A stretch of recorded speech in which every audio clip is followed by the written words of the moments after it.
Blog Talk Radio.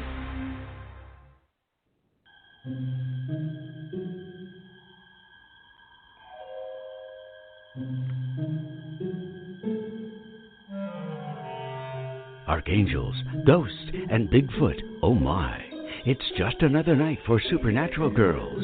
Real stories, real answers to life's biggest supernatural mysteries.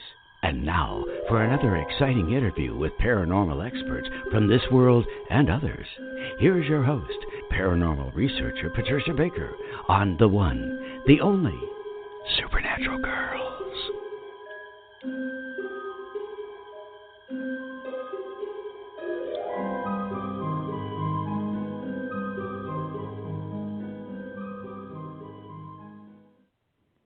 Welcome, everyone, to another exciting episode of Supernatural Girls Radio. I'm your host, Patricia Baker, and I am here with my co-host, Patricia Kirkman. PK, how are you tonight? Absolutely fabulous. It's a wonderful day. The sun's out. It's warm. Oh, God, I did feel good. What can you say? Well, I can tell you what we can say. We're jealous. We're freezing in New England, and we're just praying. Well, that's why I said it's been crazy. We've had cold, and today it feels like a real summer day. Geez, that's scary. Must be we're going to get snow tomorrow, right? Right. Snow and get warmer. I know it. It's just insane. Well, look, I'm glad to have you with us tonight because you have a very exciting show and a terrific guest. Jennifer Gale is joining us in a few minutes, and she's the author of a new book, The Return of Planet Sedna. There is so much information we need to go over tonight because this is going to affect each and every one of us. We got to find out how. So before we go there, Miss PK, what's happening with the numbers? Well, you know what? May is all about our finances. And boy, this has been proven true right off the bat. Look at the stock market, up, down, up, around. Everybody's worried about what's going to happen next. I won't say that our gracious leader has got people shaking in their boots about their money and their funds, but they are. But we talked about it last month about secrets being made known last month. We were warned ahead of time. People just don't pay attention. But this month also we're dealing with changes. And the changes deal with unexpected issues taking place. Don't count on anything because that's about the size of it. Nothing is going to be normal. Speed's a factor as well as change. So expect the unexpected, and that's the best way to look at it. I'll take whatever it is. I'll hold on to the side of the boat, and I'm going to ride the waves, and I'm going to make it. It's my story. I'm sticking with it. Okay. Well, it's fair warning, right? It's fair warning for all of us. Oh, now, yeah. I got it. First of all, our condolences to Stanton Friedman's family. He passed away, and he was a legend in UFO exploration. Unfortunately, he passed away a few days ago. He will be missed. That is for sure. Now, last week, Robert Luca and I were talking about government harassment of UFO abductees, of which he is one. And what's so interesting is we have been talking about this before we went live, and we were predicting that the black helicopters were going to return. And sure enough, Bob sent me an email. They do. And he said, I don't know if this is coincidence or not, but yesterday we had 3 overflights of large military helicopters pass over the front of our house at about 200 to 300 feet in altitude. Now, that's low. This happened. That's very low. Yeah, it is. 1:30 p.m., 5:15 p.m., and 8:47, last night. And then the next day, they came back around 6:20. So Bob has said these are not helicopters that he can identify. He knows what he's looking at. So he now has his camera ready in case they make a return trip. But he said they have not had any flyovers at this house except for one years ago. They've been here for 14 years. And the only flyover they had was one day, and it was in 2014, nothing else. So very coincidental that right after the show we were talking about the government harassment, black helicopters. It's like they were just Right. couldn't wait to say hello to Bob again and Betty. Well, So, we knew ahead of time that there were going to be major things that were coming out of secrets, and they're looking at secrets. Bob was quite correct, and we knew it was going to take place. And by God, yep, the government there they were. didn't disappoint us, did they? No, they did not. They're still up to their shenanigans, I guess. So, Yes, yes, they are. yes. So I wanted to also let people know that if they want a reading with you, PK, they can go to patriciakirkman.com and book a reading and find out everything about themselves, their numbers, their birth date, what their name means, and what's coming up. You can also find Patricia Kirkman on our website, supernaturalgirls.com. And you can also find our new candles there. So make sure you take a look. They're great. They are so beautiful, but more importantly, they're powerful. They were designed by Katrina Raspold and me, and they are packed with mojo.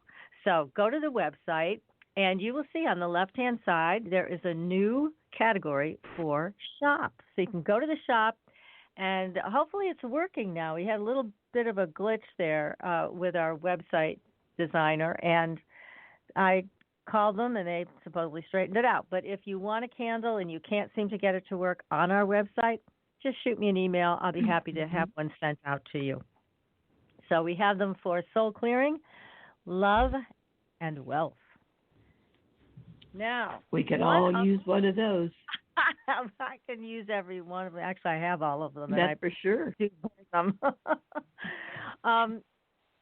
Now, there's also another story. If anybody out there is a good decoder, you can win a prize from a French village that wants somebody to please decipher a rock covered in a secret code. They've dated it to 230 years ago. I don't know how they did that, but they figured out it was from 230 years ago, and nobody has been able to decipher it. So if you're good at that kind of thing, take a look at our Facebook page. I posted the article there.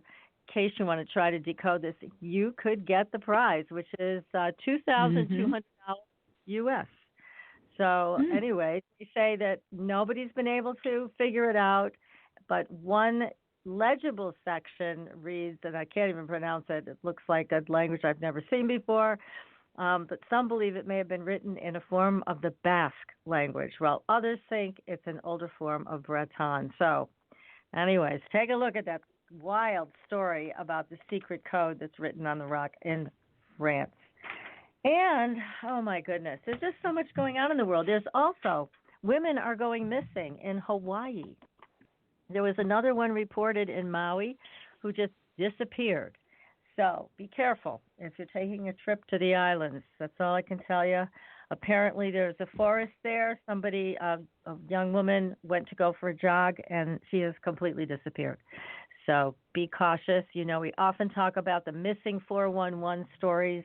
I don't know if this one is similar to that, but she's gone. So be careful in your exploration, especially when it comes to any kind of a state forest. So tonight, we are talking about the return of planet Sedna. Now, Sedna's last appearance was 11,000 years ago, but we're going to find out all about what's going to happen when she returns. And to tell us all about this is expert Jennifer Gale. Now, Jennifer also instructs astroharmonic medicine and continuing education to licensed professionals. She is a certified acutonics practitioner, astrology sound healer, and mentor with a master's degree in health sciences from St. Francis University. So I can't wait to hear what she has to say. How about you, PK? Oh, I'm fascinated by it. Going through the book, you just couldn't go, oh, my God, look at all these questions. I know. She's going to answer them, which is even better. Oh, a lot of great information about astrology, healing, and the awakening of cosmic kundalini. And Jennifer, welcome to the show. Thank you. Thanks so much for having me. Oh, it's our pleasure. This is a very, very unusual topic. And I don't think we've ever had anybody on talking about all of these subjects in one evening. So please tell us, first of all, about you, because it's very interesting, and all of the work that you're doing with the astroharmonic medicine and the music. Tell us all about this. How did you get into this? Sure. I do want to qualify. I apologize for not letting you know ahead of time, but I actually don't teach the continuing education classes anymore. But I am doing, my profession and my expression of service keeps morphing, as I'm sure you guys experience in your own lives. It's like the universe just keeps evolving us, evolving our work. So let me answer your question. I started out as a musician at a young age, like around 6 or 7. So music has always been a part of my life. That's what my undergrad degree is in. As a teenager, I became really interested in astrology. You know, that tender age when we're all searching for a place to belong, and I was searching like all of my other peers, I guess, but I never felt like I fit in wherever I was. I didn't feel like I fit in with my family, didn't feel like I really fit in with my peers. I never felt quite at home, and I really never felt quite at home in my own skin. My whole journey, my whole life has been about really getting to know who I am, and that, at the age of whatever it was, 13, 14, when I started to learn about myself through the language of astrology, I began to relax a little bit. It's okay that I'm like this. It's okay that I feel this way, or I don't feel this way around this particular group of people, or that I have a unique signature, and that is the whole point. So that is why I became absolutely enthralled with astrology. Later on, after college, I became interested in the healing arts, and I always wanted to combine my background in sound and music with the energy work. Eventually,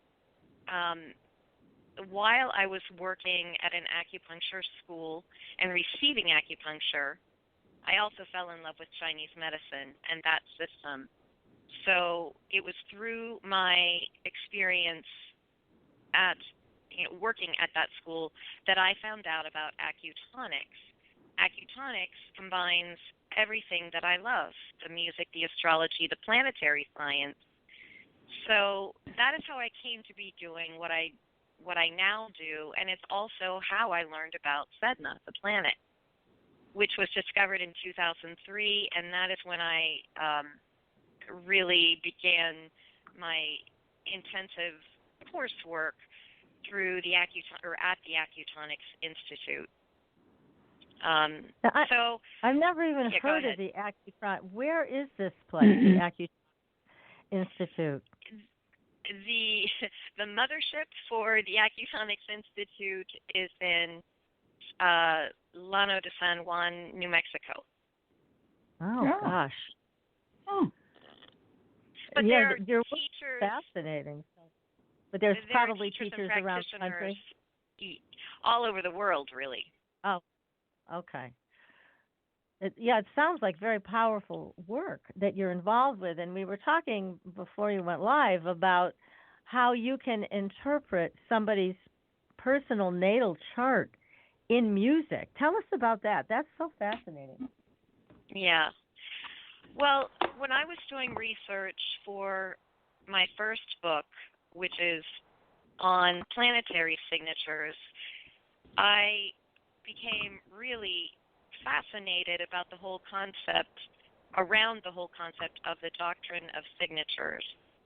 The doctrine of signatures states that nature marks each growth according to its curative benefit. So we find through the signatures of our plant medicine and herbs and gemstones, we find their signature of healing. But we forget that we humans have the very same thing. Everything arises in nature from vibration.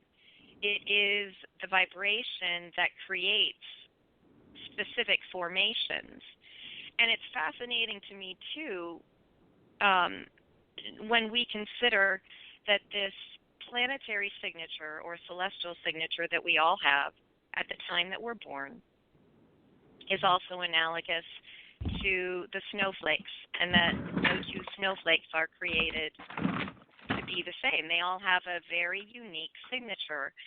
And I was absolutely fascinated when I learned about Wilson Bentley's work and how he described that the signature of the snowflake is determined by its journey through cloudland. Wow.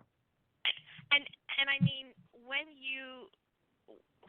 you think about that in terms of the human experience, in terms of the soul and its journey through, through all these dimensions and lifetimes, just the journey through eternity, through infinity, and how, I mean, in my view, we live many lifetimes, as learning what it's like to be male, female, powerful, or servant.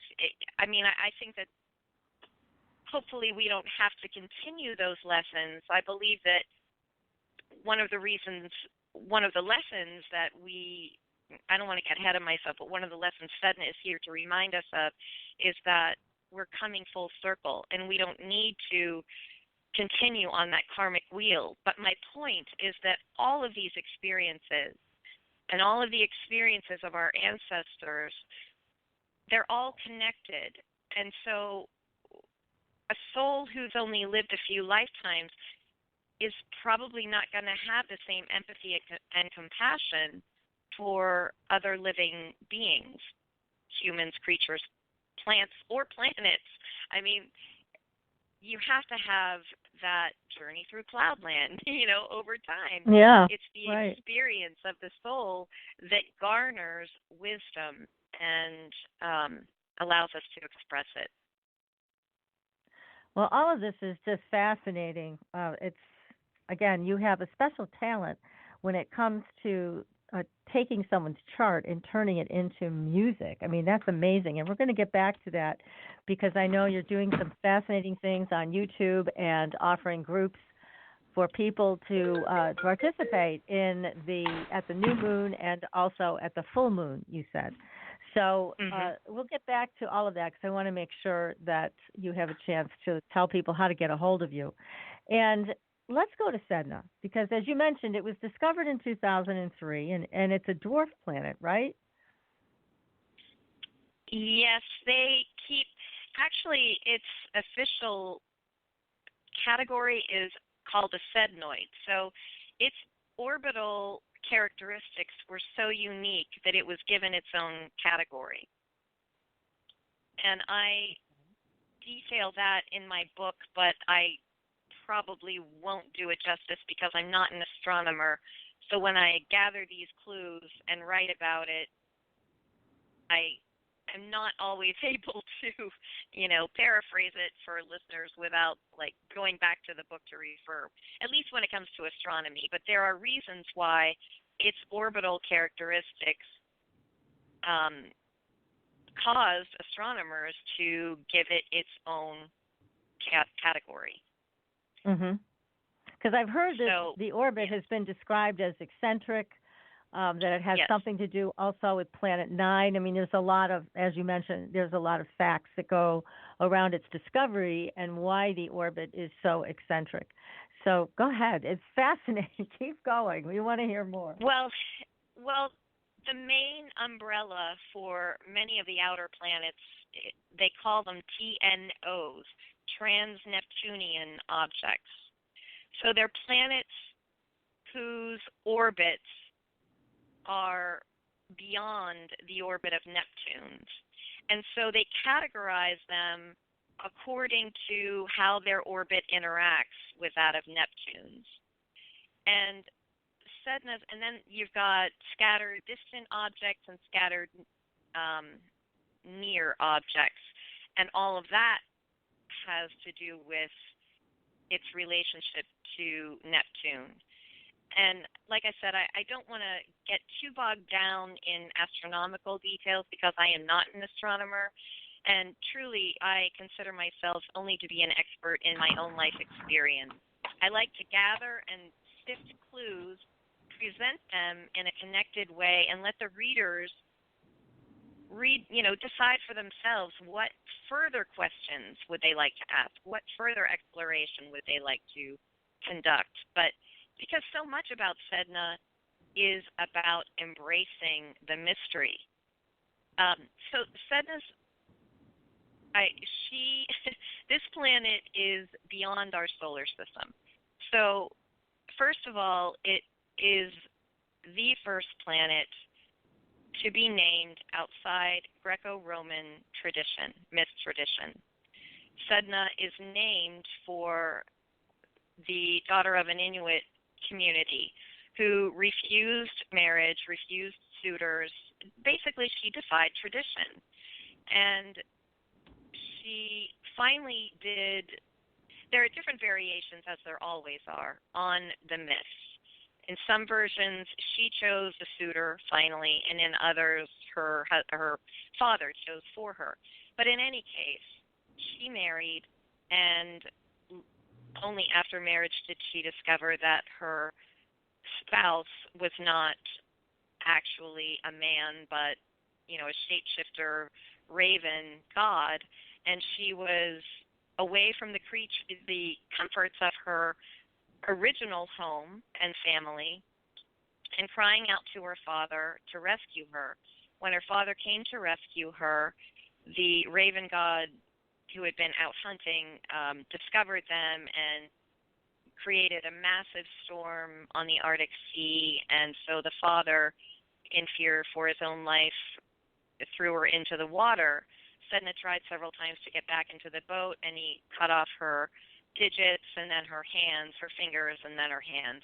And that is what became the life in the sea. Through this process, it's very shamanic. Because in shamanic ritual, the initiates often do have injury, or in the journey they experience some sort of dismemberment in that shamanic journey initiation. But they are then transformed into a higher state of consciousness. And in this case, Sedna was transformed into the immortal sea woman, who now has the power over the community who abandoned her to provide or withhold sustenance. But the interesting thing is that because she has no hands, she cannot comb her hair and free the sea creatures who get caught up in her long tendrils of hair. So a shaman has to enter the deep waters, comb her hair, placate her, and free the sea mammals so that there is then life for hunting among the Inuit. Huh. So that's quite a large myth. How do you digest this? I mean, how do we, as listeners to what happened to this woman? I mean, it sounds tragic, and yet at the same time, she becomes this all-powerful entity. I mean, what do you make of this? What does this mean to us as individuals on the planet today? Yeah. Well, the long and short of it is that this shamanic initiation process is something I believe each one of us needs to. I don't mean that all of us have to study shamanism but the characteristics of the shamanic journey are really meeting with our deep, dark fears, meeting with the shadow, transforming the dark recesses, the dark, murky waters, and remembering, above all, Sedna's association with water is paramount. Let me start with this. She was discovered in 2003. She was named in 2004. And it was in 2004 that we suffered that massive tsunami in Indonesia that killed nearly 250,000 people. And since then, many water events have increased in frequency and intensity. Hurricanes, Category 5, have increased. There virtually no place on the planet has been untouched by some form of encounter with water and weather events, I'm going to call them. I don't want to call them catastrophe because I am not catastrophe minded. There is a deeper meaning for us to cultivate with regard to our relationship with water. But I do believe, just as, the outer planets, many astrologers assign them, they actually call them a higher octave of the planets that are closer to the Earth. For instance, Uranus is considered to be a higher octave of Mercury.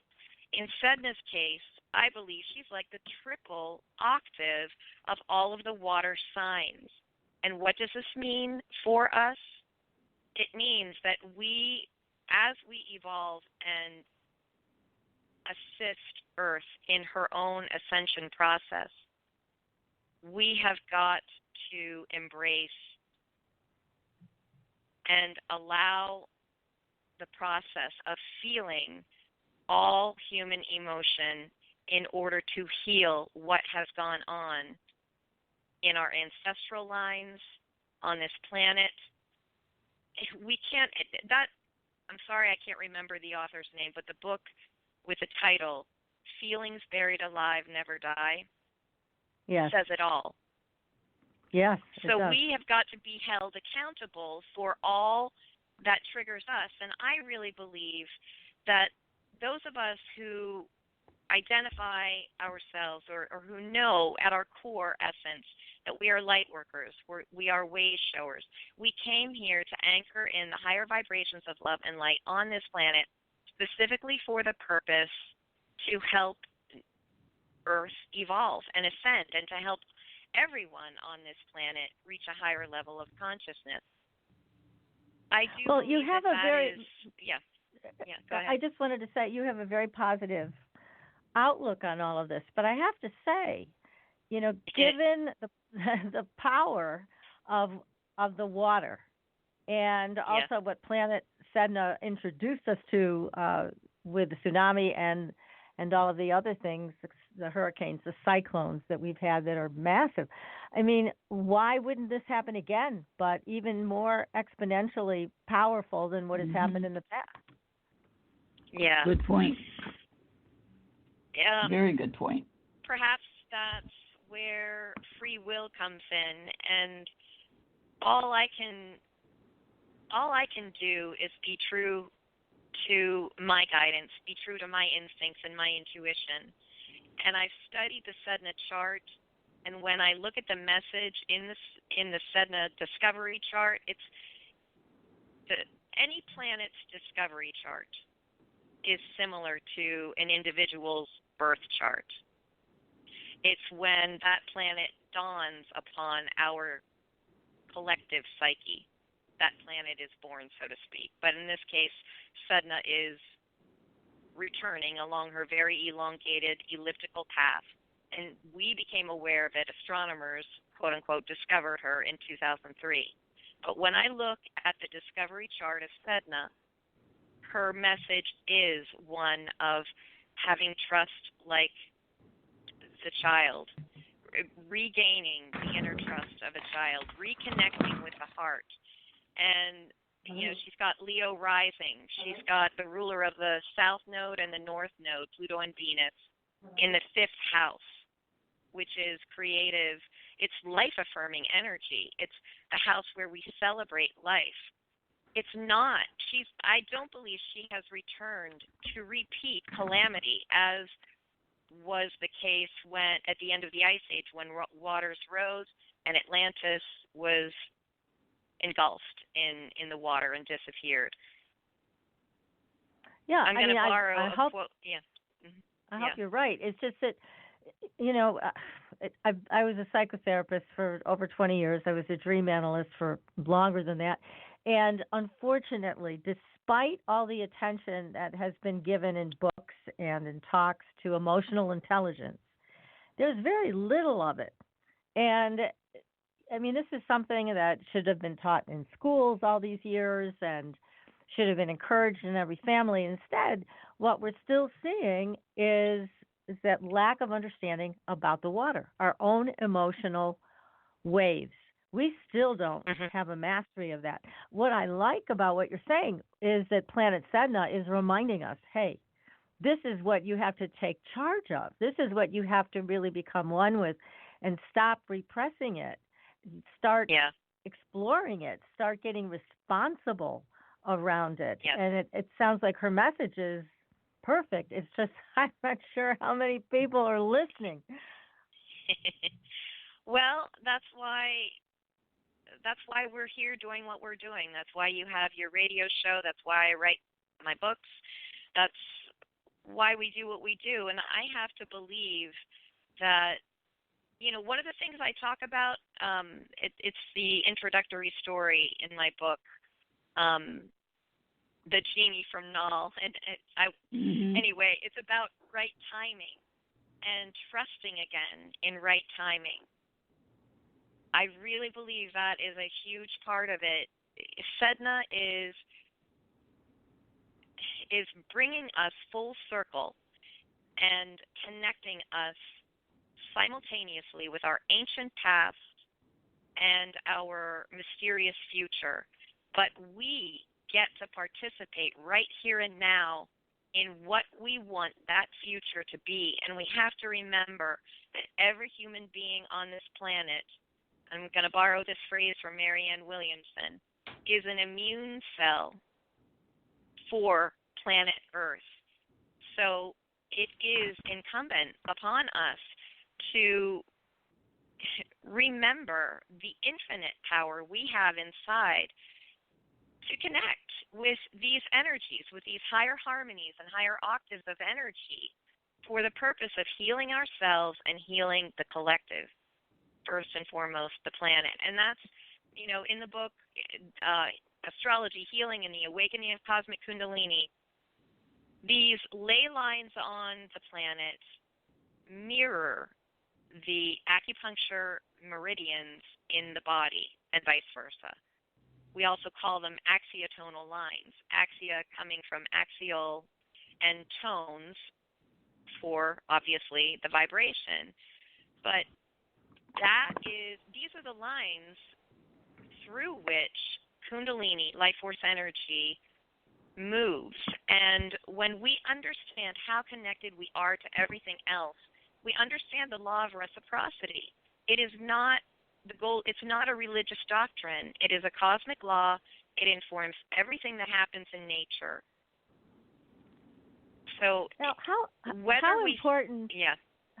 important do you think it is for people to become aware of their own Kundalini energy and activate it? Do you see that as a piece of the puzzle here, that we need to get in touch with that energy through yoga or meditation or astro whatever? Yeah, or astro sound. That's a good, right. That's a very good question, ladies. Is that an important element? It totally is, and I feel that even more important is getting in touch with and staying in touch with the heart, because it's in the heart center where all of that, everything else revolves around that, just like all of the planets revolve around the sun in our solar system. The way the organs work, the energetic function and physical function of the meridian system and the organs revolves around that heart center, physically, energetically, emotionally, spiritually. That is the most important thing, I feel. And then whatever comes from that, I believe, that the energy will move quite organically and naturally, and one's evolution and healing journey will evolve naturally from that center. Okay, well, that is the center, supposedly, of integration of the two forces, one coming up and one coming down. It looks like we have a question, so I'm going to get this person on the air. Area code 804. Hi, you're live on the air. Do you have a question for Jennifer? Yes, I do. I love her work. This is Hugh, and you'll have to come back to me for all the synchronicities that are happening. But I am self-proclaimed Hugh, the heartbeat of America, and what she's talking about related to sound is something I've discussed also. I feel that is very important, and I wondered if she knew of David Raphael, who has a whole website, artainment.com, related to beautiful music and kaleidoscopic images and mandalas. I'm not aware of that individual, but I'm really pleased and not at all surprised to know that, is it a he, that he exists? He? Is it a he or she? I didn't quite hear the name. Yes, Dr. David Raphael. The main site is... Oh, David Raphael. Okay. Yes, yeah. The main site is lightparty.com. I'd love to connect you. You can introduce yourself through my name, and I'd like to speak with you and get more attention to your work, too. It's very important what you're saying. And do you do readings based on what you do? I don't call them readings. I really don't like to do astrological readings. Okay. I am a facilitator of energy. All I do is, through the use of sound based upon the astrology chart of the individual, I create a recording that bypasses linear logical thinking and goes deep into the meridian matrix that I'm talking about, and just organically allows, what the feedback that I get from people is that they feel more centered, more grounded, they feel more like themselves. It's so subtle that unless someone has a migraine and that migraine goes away, the effects of their healing experience is not always easy to put into words. It's not easy to quantify, but what they feel as they move forward, or if they continue to listen, let's say, to their astrosound recording, anytime they encounter a stressful situation, they're responding to it completely differently from a much more calm and serene space. So yes, I guess you go ahead. I was just going to say I'll let you continue on, but I did leave a message for you, and I love what you're doing, and I think people are ready for what you have to offer, so I want to help get more attention to that. It's very important in these chaotic times. Thank you very much. Thank you so much. Thanks for your call. Mm-hmm. And again, Jennifer, you'll be announcing how people can get a hold of you. Why don't you do that right now also, and then we'll do it again towards the end of the show. But how can people reach you? Sure. Well, I am in the Northampton, Massachusetts area, actually South Deerfield. My phone number is probably the easiest way. It's 413-320-3954. They can go to my website, Soundworks by Gail. GEHL is how Gail is spelled. So soundworksbygail.com. And my email address is soundworksbygail@gmail.com. Terrific, because I know people will be reaching out to you because, again, you have a lot to offer, and it's fascinating, especially because people are living in stressful times, and something that you're offering allows people to manage their stress, it sounds like, quite differently and being more authentic. And that's a part of this, too, isn't it? Being more authentic. That Sedna's calling for that. Sedna is saying you have to own who you are, right? Yes, very much so. And the way, it's also about honoring our ancestry, our ancestral paths, and because that's a shamanic theme. And as the best way to honor our ancestors is by ceasing, just recognizing and healing so that we can stop the negative patterns of violence, abuse of power, abuse of anyone previously considered to be inferior, and I mean that through tradition. Sedna is about departing from what we have, any preconceived notions around what historically has been valued. And of course, for the last 2,000 or 3,000 years, it's been a patriarchal view. And I say this not in any way to insult men, because that is not what this is about at all. This is about men and women giving expression to the intuitive side, the mysterious, the intuitive side, that the imaginative realm, the right side of the brain, the creative side. Because for too long, our culture has been conditioned to only value what is seen, what is manifested, what can be built, what is visible, instead of and relegating everything else in the unseen realm or the spiritual realm as fanciful or right. They don't make room for it. Irrational. It's a very narrow. It's a very narrow view of what reality is, and it's unfortunate. Oh, yeah. I want to go back to that if it's okay. Because you mentioned this earlier, with Sedna, representing the ocean and the waters on this planet. Scientists have said, we've only explored. At this point, we've only explored 5% of our oceans. Wow. We also only know 5% of all reality.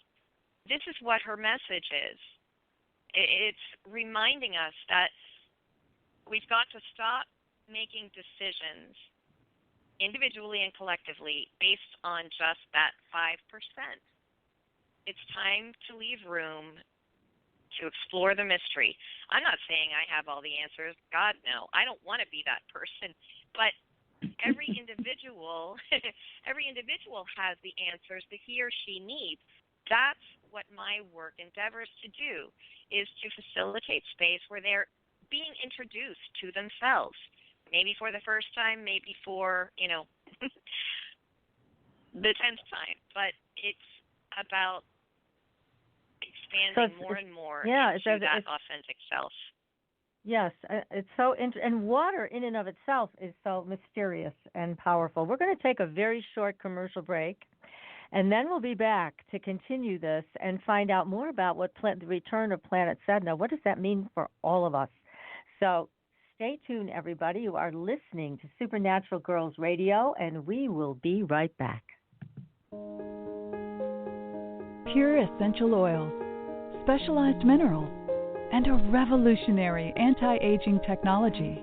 Astridian combines the best of all scientifically proven ingredients in easy-to-use creams, lotions, and concentrated serums. Astridian's advanced line of products take your skin to a new level of being healthy and beautiful. We offer a variety of collections that address all your skin concerns. The Essential Anti-Aging Series treats and moisturizes your skin for a long-lasting, younger look.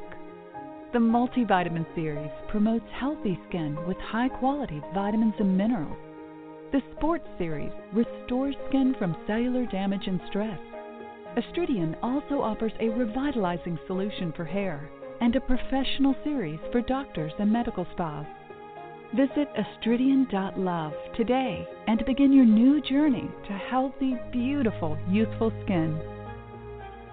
Astridian, beyond your expectations.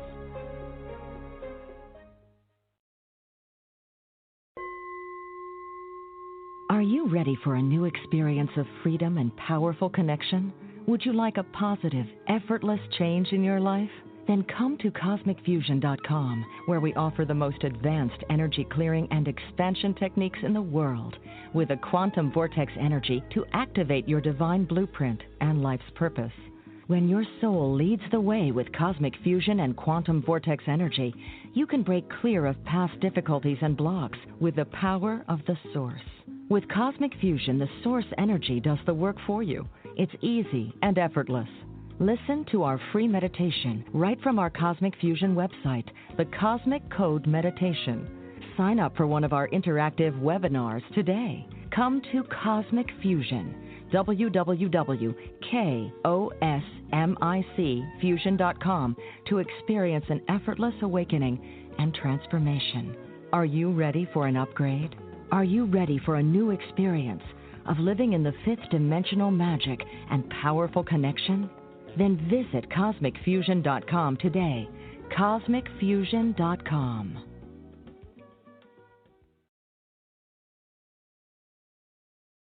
Your property tax bill. Have you seen it lately? It's frightening.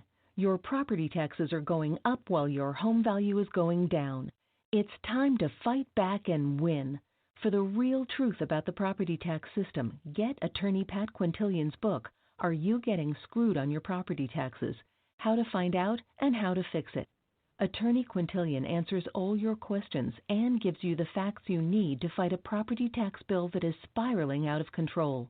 You'll also read about what happens to property owners who don't check their property records, only to find out too late they're taxed on square footage, fixtures, and even buildings that they don't own. Is this happening to you? Learn your rights. Buy attorney Pat Quintilian's book today. Are You Getting Screwed on Your Property Taxes? How to Find Out and How to Fix It. Available on Amazon.com. Welcome back, everyone, to Supernatural Girls Radio. I'm your host, Patricia Baker, and we are here tonight, PK and I, with a great guest, Jennifer Gale. She is the author of a new book, The Return of Planet Sedna, Astrology, Healing, and the Awakening of Cosmic Kundalini. And we are getting a lot of great information here. What is that background noise? Okay, you guys. Who's doing that? I don't think it was Knock me. it off. No, it's not you. It's not me. Okay. Do we have government people who just can't be quiet when they listen to the show? What is that? So anyways, Bob Luca, I think you started something last week. So anyways, but this is great information, Jennifer. And again, I'm not trying to be difficult. I just think that people oftentimes today, though there has been so much written about this, still have a hard time with their own emotional bodies, the water body. Yeah. It's very challenging for people. It's a shame that it is, but it still seems to be some type of a major problem. So it's Sedna coming back in whatever way she's going to do this. I hope people will be able to work with you and other practitioners to master this and then be able to accept the emotional body, take responsibility for their own emotions, not weaponize their feelings, but learn how to responsibly share them. That is so, so important. But in talking about Kundalini awakening, is this something that your work with the harmonic medicine can do? Can you help people get in touch with their own Kundalini energy and start that awakening process? Sure. I mean, that is really the whole, that's really part of the process because, as I said, Kundalini is life force energy. Everything is energy. But sound and vibration work so beautifully, so well to harmonize what is causing dissonance in the deep recesses of our soul, our psyche. It can, unravel those frozen, old or ancient patterns that we've been carrying that were our ancestors that no longer serve us in moving forward. And, of course, working with the meridian matrix taps us into that original source, the original qi, yuan qi, which is what they call it in Chinese medicine. Sedna's association with water in Chinese medicine, that is dealing with the specific emotion of fear, and this is what we need to mitigate. This is what we need to overcome. There's so many things I want to say, but I want to stick with just this association with Chinese medicine. It's Sure. The water element is also associated with the kidneys and urinary bladder, and with the color black. And of course, black has been vilified as evil, as personifying evil, or representing, I should say, evil.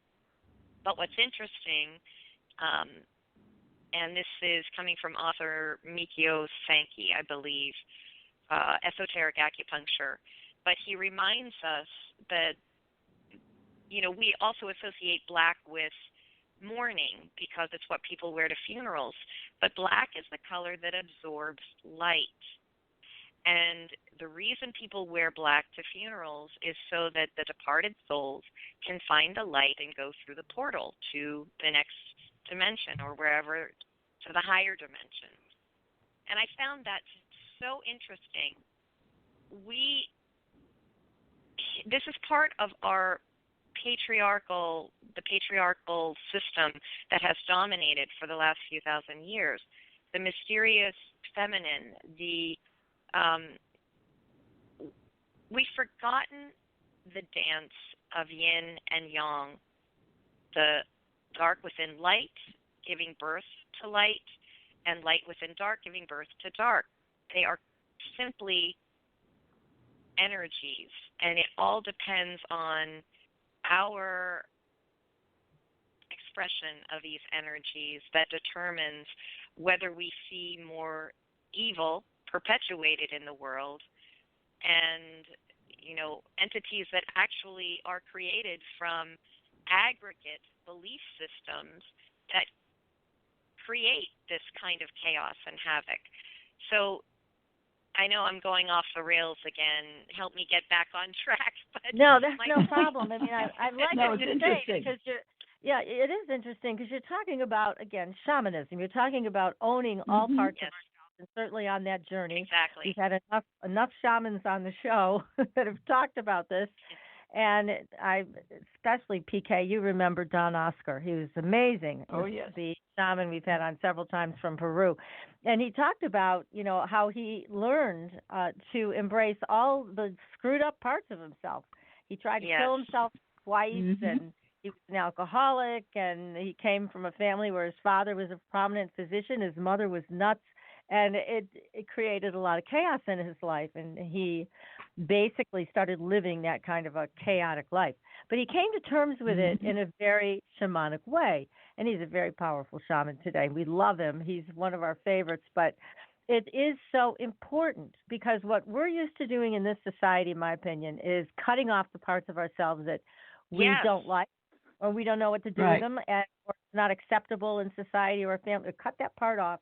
But that is the problem. That becomes a shadow, or that becomes something that's tagging along that never gets integrated. Now, water, and you talk about the power of water and planet Sedna's association with water, that has many different aspects that will be affecting us, I would imagine, from cleansing to, if you think about water, it goes everywhere. It's very hard to contain. Right.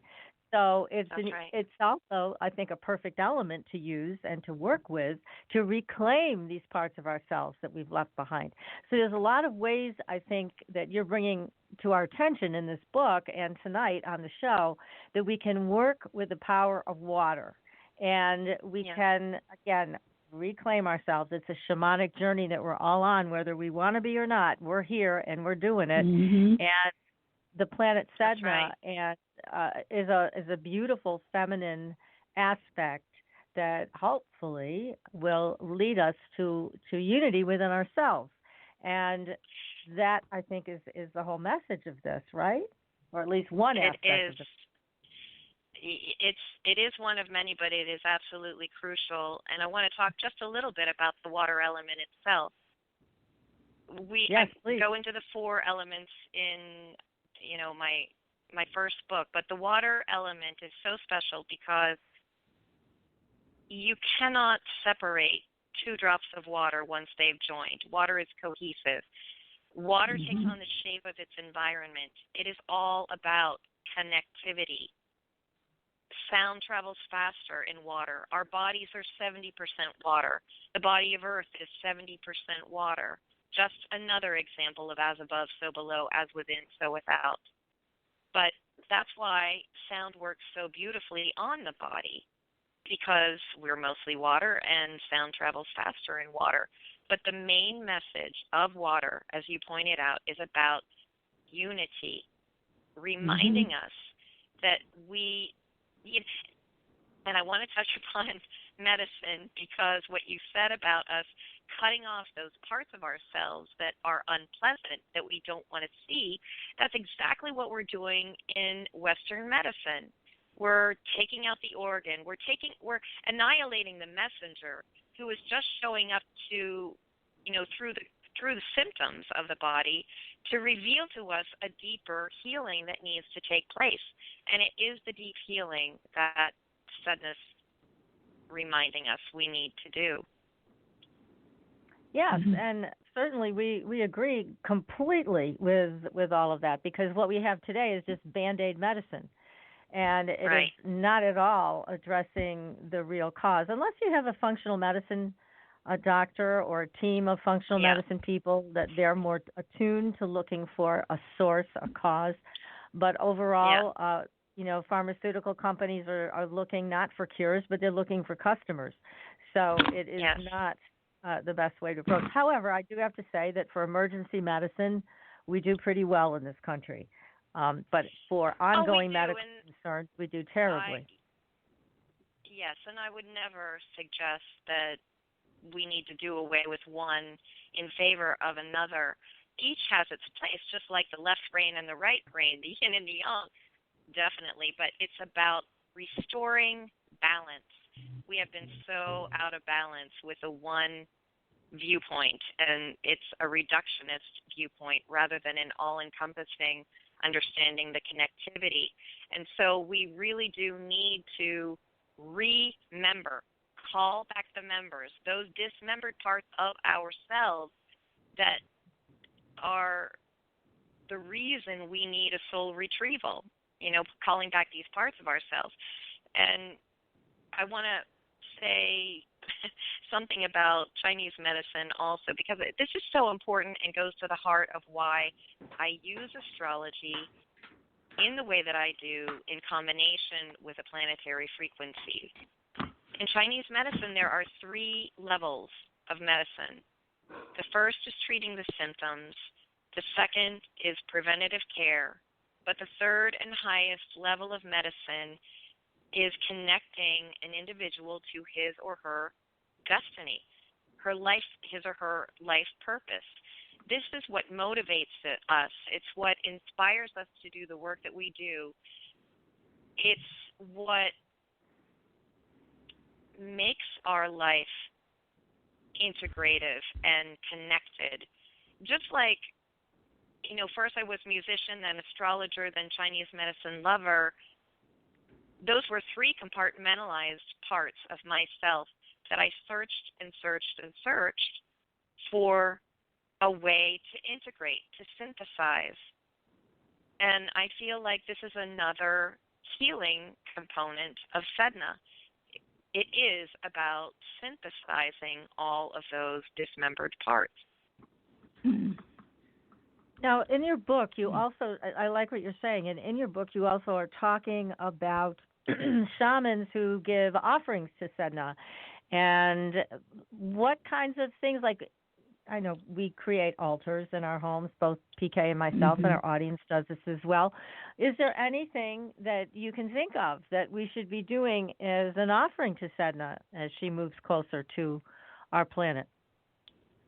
The best thing in the world is to practice right relationship with our environment, to understand the sacredness that dwells in all life, to recognize, to commune with nature, and to recognize the consciousness, the indwelling of spirit that exists in our plant kingdom, in our animal kingdom, in the mineral kingdom. This planet is alive. That is what Inuit culture teaches. And their laws and languages for right relationship were not written down.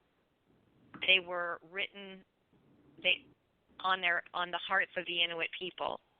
So this is why I say cultivating,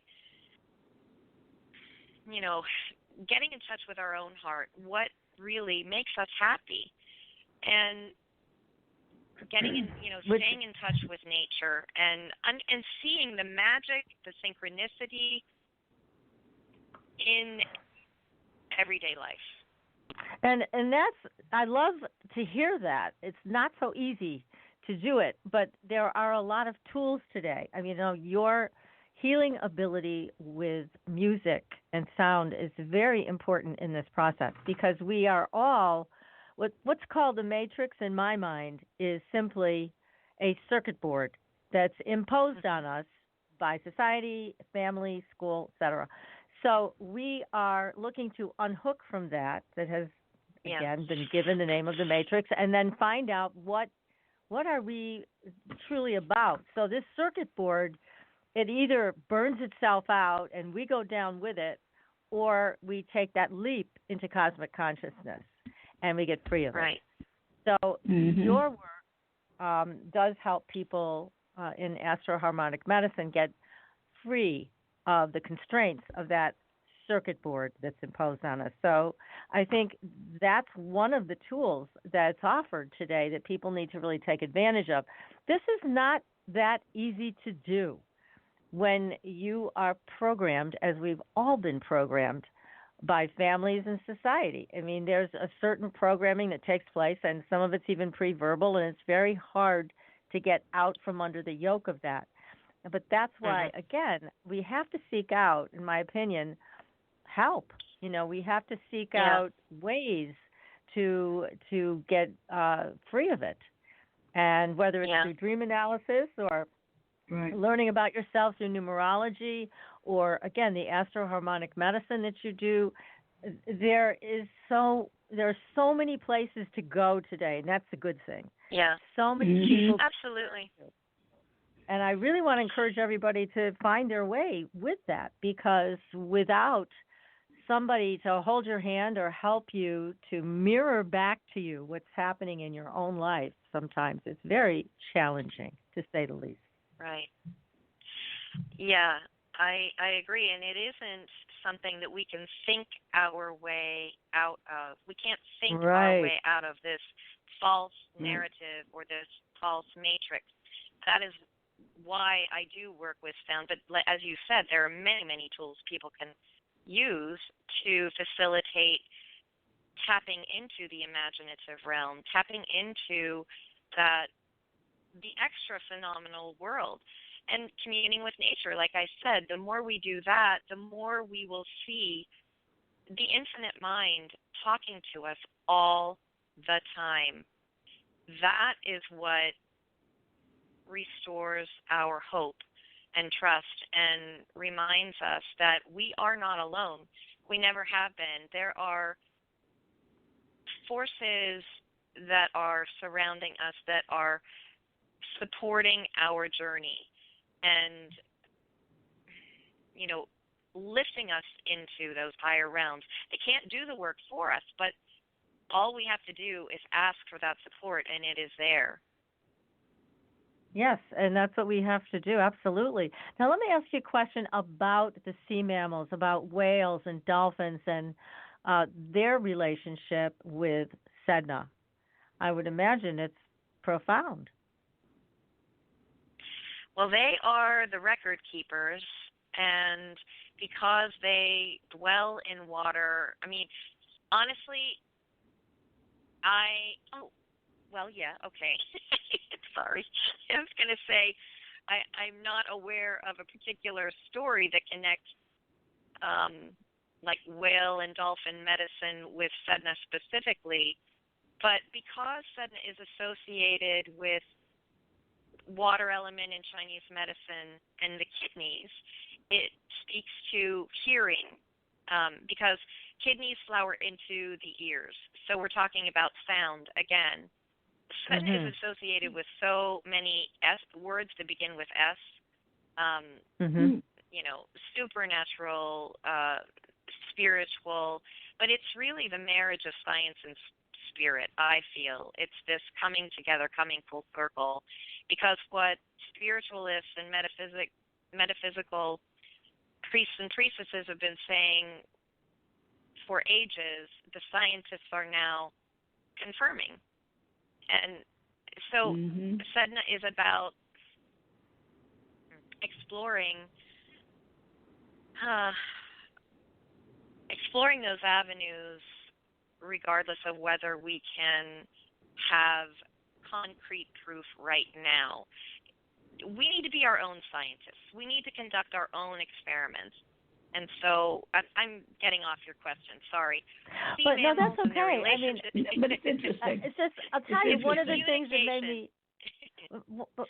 things that made me ask you this question, I was looking at the news earlier today, and I saw something that, again, horrified me about whales being hunted again. That some country, I forget who it is, I don't remember if it was Japan again who's doing it, but that they're now sanctioning hunting of whales. And I think this is an important step in our consciousness also, to be able to garner all of our resources as human beings and say no to it. I mean, whether it's in the petition format or in donations to organizations.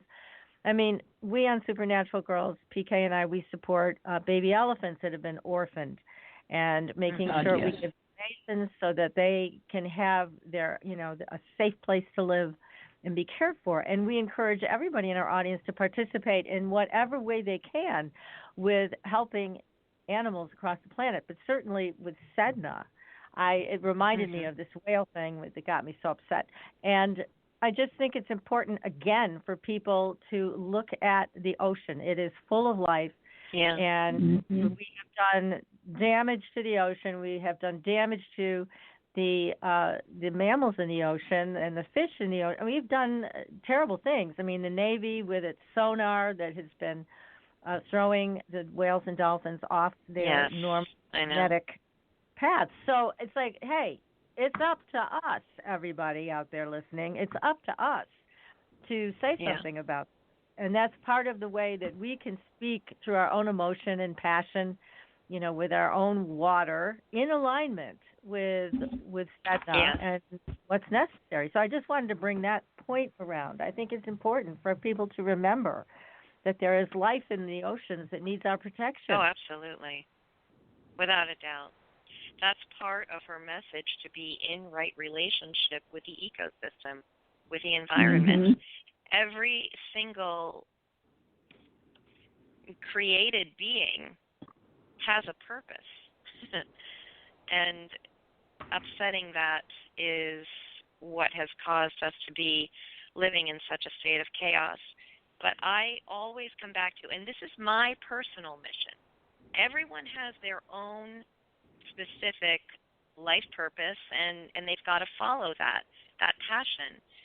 I don't particularly feel like it is my purpose to go and protest and hold a picket sign.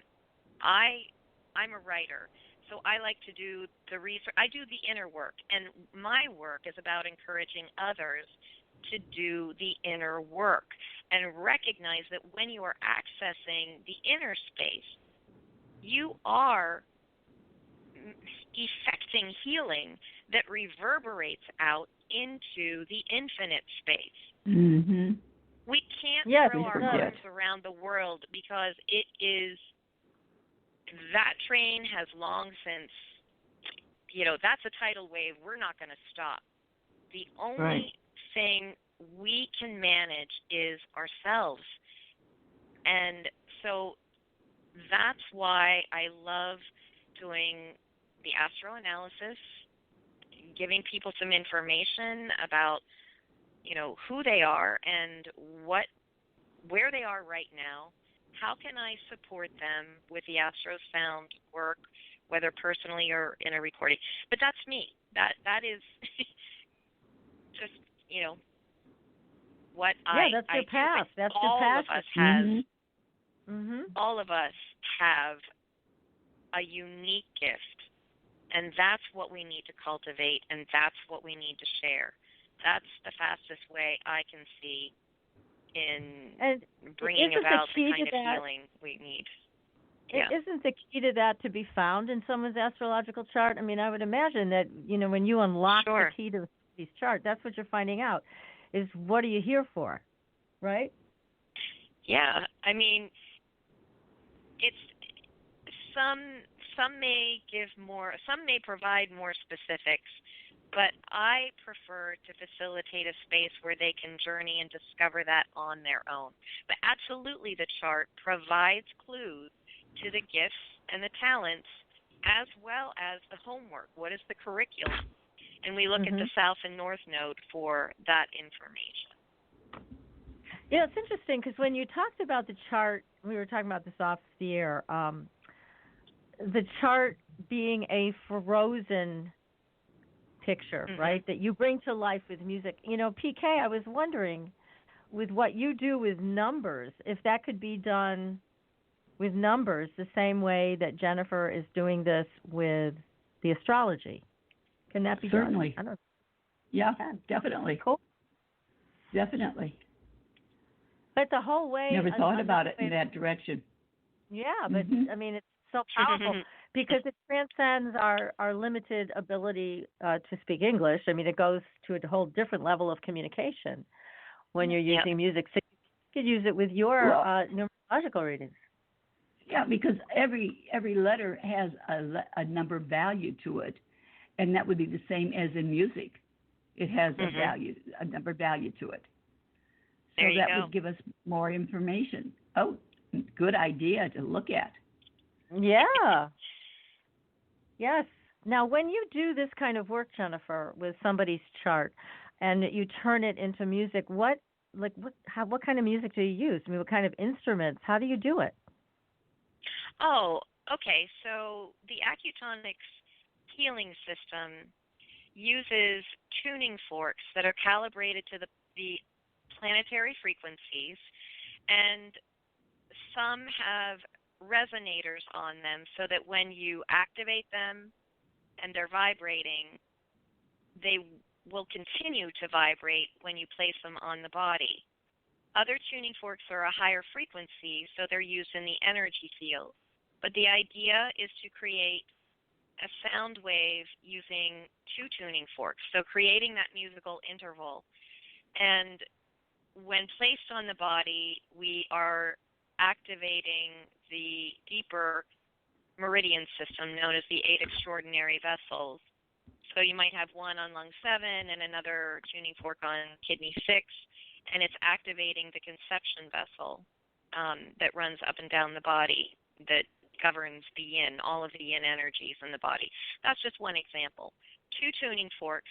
And then when I do the recordings, I usually use the higher frequencies because they are, they travel, because they're higher frequencies, they're just more conducive to working with the energy field. That's all. Right. So you can work long distance with people. Yes. It sounds like the other way you're working hands-on. So, yeah, that's all really powerful work. And I know there's other people doing all kinds of tuning for it. We had somebody on the show who did that. Remember, PK? Eileen. Yeah, and I'm trying to remember. Eileen McCusick? Yes. Yeah. Yeah, she did tuning the human biofield. Right. She was on the show. She did like a whole healing for the audience. It was great.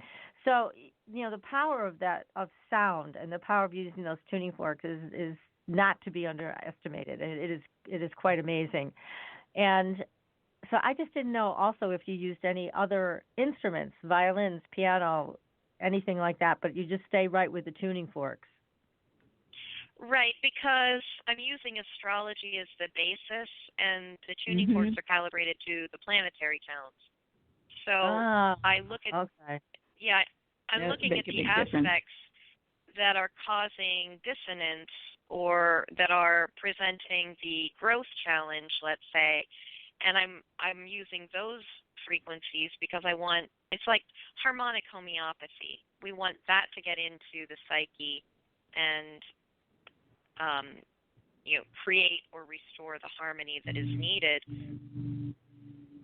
so that when those triggers happen in that person's external world, it is not as much of a trigger. Right. That makes sense. Now, does Planet Sedna have her own frequency? Have you been able to determine that? Oh, cool. I haven't, but that is what the Acutonics Institute did. So when I first started studying Acutonics, they already had the Sedna frequency.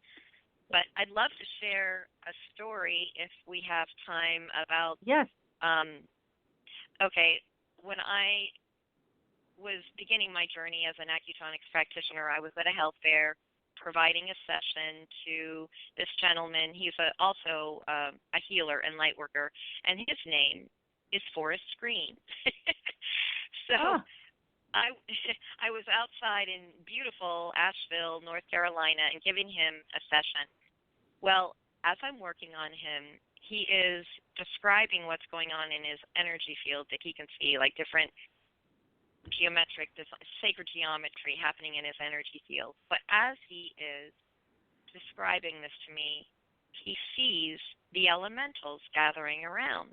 Remember, we're outside in this beautiful setting. And so they're watching this unfold, and he's hearing them and seeing them, whisper to each other, "What's this? What's going on?" Well, I finish up the session, and I play the Sedna tone for him. And the leader of the elemental clan group said, "That's the tone our ancestors used." And said, "Oh, wow. Boy." And then, I know. And then he said, "This is a good use of technology." Oh, perfect. I just find that story so adorable. I just... It says it all to me, because these are the kingdoms, these are the dimensions that Sedna is coming back to remind us absolutely exist. Oh, they absolutely do. We have no doubt here of any of that. And it's nice that Sedna's going to try to get the rest of the people on board. It's, to us here on this show, it's normal.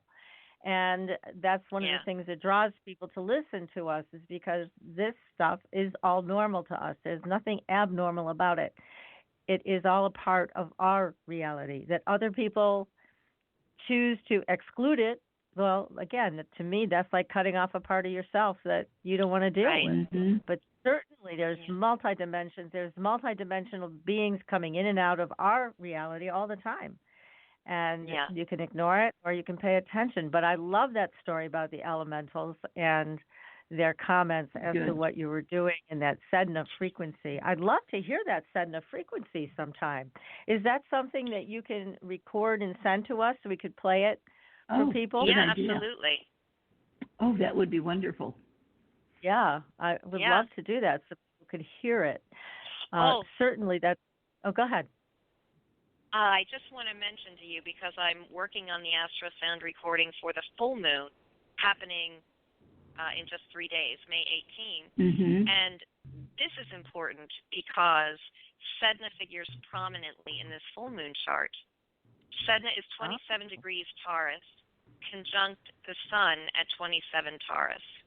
So Sedna is conjunct the sun at this full moon. The moon is 27 Scorpio, of course, because it's their exact sun and moon, exact degree at a full moon. Anyway, I am creating a recording for the full moon, and I am happy to send you that. I would love, if anyone listening is interested, to please find me on YouTube. I'd like to have us connect in this way on a monthly basis, align with the lunar cycles, which is all about all about our emotions. Now, Balancing Jennifer, the would you hormones. do me a favor and just send me the link to your YouTube channel? And also, we'll announce it right now. Is it under your name, Jennifer Gale? Yeah. Mm-hmm. Good. Okay, and that's, again, for everybody listening, Jennifer's last name is spelled G-E-H-L. Pronounced Gale, but it's G-E-H-L. So, yeah, I know a lot of people would really like to be a part of that, to be with you as you broadcast these signatories. I think it's a very powerful experience that everybody would love to have. So, yes, I'm going to try to be there for that. How about you, PK? I think that sounds fabulous. Great idea. Yeah. Wonderful. I think it's very healing. And it's a great way to have people come together and start resonating together. So right, exactly. It's a wonderful way to experience that. Now, how long are these sessions that you do at the new moon and full moon? This is, I just want to clarify, I do the recordings and I upload them to YouTube. So they're approximately 10 minutes, no longer than that. I give a little introduction and then they listen to the recording. And I also provide the healing potentials for each of the planetary blends that they're listening to. So you learn a little bit about astrology as well as just being able to close your eyes and listen and let the sound do the work. I mean, it's not that the sound is doing the work for you. Everyone, as we've already said, we all have our work to do. But sound does really create a space where it's organic and it's just easier. It feels wonderful. It transports you. That's a better word. It transports you into that other dimension, the dimension of the higher harmonies. Well, we're all for making it easier. Got that right. We stand with that. Definitely. And it's pleasant, because you're playing some frequencies that are very pleasant to listen to, I'm sure. So that all helps us along on this path. And it's fun when you're there and you're listening with friends and other people, other people are listening at the same time. So basically what you're saying is you upload it and people can listen to it that day, that night, or anytime. Right. Sure. Yeah. Great. Yeah, I think that's wonderful. Gosh, it's a great, great thing that you're doing. So, again, tell everybody how they can reach you one more time. Sure. My website is soundworksbyGale.com. They can find me on YouTube, as we just said, under Jennifer Gale. And my email address is soundworksbygale@gmail.com. Very That's good. Great. And do you still train people to do what you do? You said you don't teach anymore at the Institute, but do you also offer classes to people who want to learn this? I have not developed a class yet, but it is on my to-do list. It is something I would like to do. I just haven't quite figured out how to do that because it's learning the language of astrology as well as a little bit of Chinese medicine in terms of finding the points on the body, although that's not all that. I mean, it's all doable. It's all absolutely doable, and it is what I did when I was teaching level 1 and 2 acutonics and the elective, which was harmonic astrology, learning how to use the astrology chart as a way to devise a treatment protocol. But now, the astrosound, I'm working on it. It's a lot. Yeah, it sounds like it's a lot of material to put together, and then to be able to actually teach it to other people. So I understand what you're saying. It's a big undertaking. And with our astrological charts, I mean, people that are in our audience that are kind of new to astrology, our charts are a certain way when we're born, but then there are transits. The things change throughout time with our charts. So it's not stagnant, right? It keeps moving. Absolutely not. Yeah. Yes. So we have progressed cycles where we're looking at the progressed sun and progressed moon, and that's the dance or the relationship between the conscious self and the unconscious self.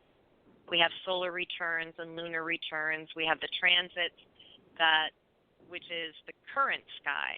What's happening right now, and how does that interact with your natal signature? The natal signature is basically a signature we do carry throughout our lives, but of course it evolves as the transits awaken the different parts of ourselves to transform in a certain way based upon the aspects, based upon how they're impacting us and, what is being evoked in terms of change. What about the north and south node? How does that affect us with this? The nodes of the moon are what I look to first in terms of our rite of passage. What are the challenges, or, call them shamanic initiations? What are the initiations that we have to go through in order to remove the blocks and neutralize the triggers so that we can embrace the fullness of soul's expression as symbolized through the north node, which is uncharted territory. It's it's not as familiar to us, so it's more challenging to get to the north node, but we do not ever have to abandon our south node, but we do have to learn what we need to take with us and what we need to let go of in order to express the north node energy more gracefully. That's interesting. Sorry about that. Well, Jennifer, we can't thank you enough for coming on the show tonight. This has been a fascinating discussion of something we did not know anything about. So thank you for bringing this to our show and our audience. Yeah, this has been great. So everybody, again, yes, it has. Jennifer's book is The Return of Planet Sedna, and it's astrology, healing, and the awakening of cosmic Kundalini. It's available on Amazon.com, and I'm sure in your local bookstore as well. And you can also join up with Jennifer on YouTube and visit her on her website. So, again, thanks so much, Jennifer. We really appreciate it. Thank you. This has been great. And next week, everybody, pleasure. we're going to be...